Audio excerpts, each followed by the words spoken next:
Hi, I'm Peter Heitz. I'm the winemaker at Turnbull Wine Cellars in Oakville, California. We're located in the heart of the Napa Valley, and Turnbull Wine Cellars is all estate grown, so we farm our own fruit and we're dirt to bottle. And when we do that, we really capture the place that we grow our grapes in and the vintage that they come from. Instead of making the same wine year after year, we try to really capture what Mother Nature gives us. So every vintage has a unique character and thumbprint, and that's what makes opening a bottle of wine really exciting for me. I brought with me some Merlot from our Fortuna vineyard, and this is a vineyard that is situated at the base of the Oakville bench, has beautiful soils, and really captures the vintage character. We have 3 vintages to discuss. We have our 2008, 2009, and 2010 vintages. A great way to capture the essences of the wines that you're serving is to use a decanter. The Pottery decanter is a great vehicle for doing that. You can use it in 2 fashions, either splashing wine into it rather roughly to aerate the wine, or you can pour the wine in rather slowly and then utilize the double shoulder to catch sediment.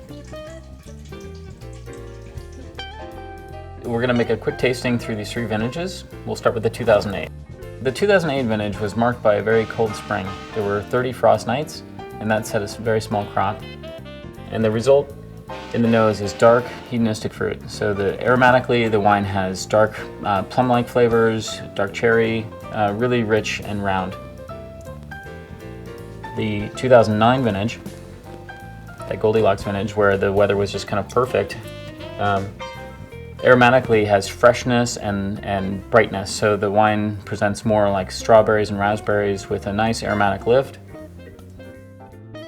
And the 2010 vintage, really cool vintage that was behind in fruit maturity and then punctuated by a heat event at the end of the season.